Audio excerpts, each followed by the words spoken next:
And welcome back to the Rec Crew. It's your boy Chesco. I'm here with Luis. We are here to recap UFC 298, Volkanovski versus Tuporia.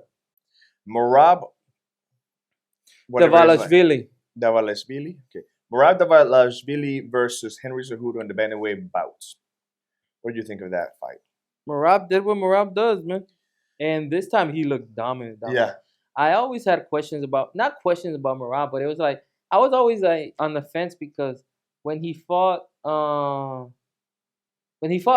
Aldo, he attempted like 15 takedowns, didn't land one, and they gave him the fight. Who did he fight next? Let's see. Let me see. Who did he fight next? Jan. Okay, so after Aldo, yeah, so versus Jan, he definitely won. Before Aldo, he had fought Marlon Moraes and knocked him out. So of course, I was with that one. Like after Aldo, like I said, he shot like 50 times, never got it. I wasn't too big of a fan of that victory. Versus Jan, he shot like 40 times and got like 3 or 4. Like it's like he wasn't very successful with his takedown attempts. But since he kept shooting and the energy and the pace, he kept winning the fights. Yeah. And I agreed with the decisions, but like I said, I wasn't the biggest fan of it. Last night, he like it was decisive. It was decisive. It was undisputed. Man, well, I don't see what's next for Henry Cejudo. I do. What do you retirement? Yeah, other than retirement, retire again. Yeah, retire again. But this time it makes sense.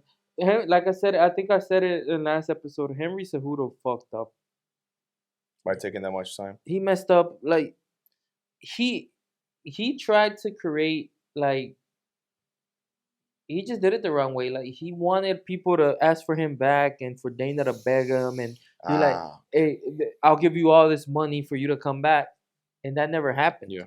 And since that never happened, it was weird. It was a tough situation, and when he came back, I remember thinking that Aljo was gonna beat him, and he did barely, and this guy just ran over him. I've never seen somebody ragdoll Cejudo like he did, and it made him look bad.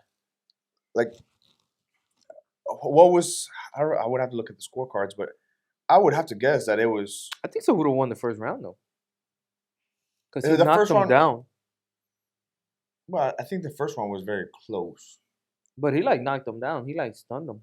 But it was just that, because after that, nothing else happened. Yeah, but it's just like, we'll talk about it later. It's just like the Whittaker-Costa fight in the first round. And so you definitely give it to whoever was the most dominant in that round. Whoever had closer to ending the fight. But the other two weren't close. Do you think that they give Merab to Sean O'Malley now? Yeah, absolutely. That's the next fight to make. Well, O'Malley has to beat Cheeto, of course, but Merab gets the winner, yeah, without a doubt. Okay. How do you think he does against either one of them? Sean O'Malley is tricky. It's like, I don't know. Is that Sean O'Malley is such a sniper? He can catch you coming in, which is kind of how he got Aljo. And what I say about Aljo's takedowns aren't explosive. Mm-hmm. They're very methodical. He kind of like gets you against the fence. He works up. He goes around you. That's why he's the human backpack. Merab's takedowns are more explosive. Like he comes in a lot faster. Yeah. And if you get caught in that, you're done. Especially with the power and the accuracy that Sean O'Malley has. But if Cheeto somehow wins, that's not a bad matchup because Cheeto on the ground is a beast. Is he? Yes. Cheeto on the ground is a submission threat. He throws up submissions all the time. Okay. So he'd be more wary to actually take him down. He has to be a little bit more worried. Like it depends if Cheeto allows it. Like he's like, all right, take me down. There's a famous fight, Cowboy Cerrone versus Mike Perry, where everybody was like, of course Cowboy could strike with Mike Perry, but everybody like, y'all are kind of even on the striking. Why don't you just take him down? And Cowboy's like, nah, I'm not gonna take him down. I can strike with him. and I think Cowboy was doing good in the stand up. Mike Perry decided to take him down, and Cowboy is like, all right, and he didn't even try to defend it. He's just like, all right, take me down, and then he chokes, he like armbarred him down Yeah. there. It's like, well, your dumbass decided Everybody, to come down yeah, here. everybody knows where their strengths are. Yeah, like your dumbass decided to come down here. So at my point, it's like instead of fighting with Merab, it's like would Cheeto be like, all right, take me down, and then we see what we do down here. Yeah. So it's like I don't know that I think they're both tough fights for Merab, like stylistically, uh, for Merab because they said it during the commentary. Cejudo is not a submission threat. He has No, never. not once. He has never. Even won when he through had his submission. back, it never felt like it was threatened. Which that's the problem with some wrestlers like Usman, not a submission threat. Kobe Covington, not a submission threat. Henry Cejudo, They'll not get a you down, submission threat. but they'll just keep you there, and that's it. TJ Dillashaw, not a submission threat. Dominic Cruz, not a submission threat. Those guys aren't really submission threats. As good as wrestlers as they are, they're just not submission They'll threats. control you and they'll keep you there, but they'll not gonna control do you much or more they'll than that. keep taking you down, but they're not really gonna end you. Yeah. So, but yeah, I think Cejudo's done. Merab definitely has the next champion, and which I think is gonna be Sean O'Malley, and that would be a good fight. I don't How's Sean O'Malley's takedown defense?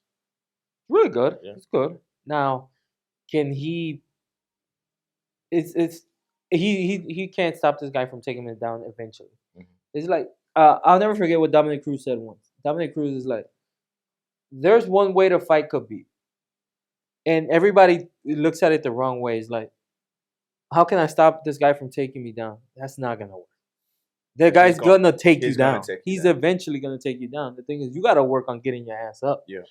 If you can get up versus him, then you're like a step ahead of everybody else. Yes. Then you're like now it's like, oh, this is a different world. Mm-hmm. So it's like that's gonna be the question for Sean. That guy's eventually gonna take you down. But the thing with Sean is like, if I can keep getting up, or if I can stop a few, if he shoots wrong and one, and I catch him coming in, the fight's over. Yeah. So it's like because there's going to be a multiple takedown attempts, exactly. and then eventually one of those. If he has to make too many takedown attempts, the fight's over. And Merab can't stand with. Nobody can stand. Like Cheeto can't stand with Sean. The only one that can stand with Sean is Corey Sandhagen. Corey Sandhagen and Sean O'Malley, a stand-up fight will be decent. Yeah. But I think Sean's still better. But I think that's more of a Cowboy Cerrone versus Mike Perry type, where they're even up top, but at the ground, Sandhagen will definitely. So we are gonna end this video here. This is the post-fight of UFC 298. This is coming out tonight. Tonight, maybe tomorrow morning. All right, Sunday night, Monday morning. This next UFC 300 video will be out Wednesday. All right, we're gonna talk about the main card that just got announced. We think it's the whole card. Yeah. UFC 300. So we're gonna try to break down our initial thoughts right now that the card is confirmed. Of course, in April we're gonna talk about it again. But right now, on Wednesday, go watch the UFC 300 video. And please follow, like, comment, subscribe. Follow our TikTok. Subscribe. Let's see you next time. Peace. Peace.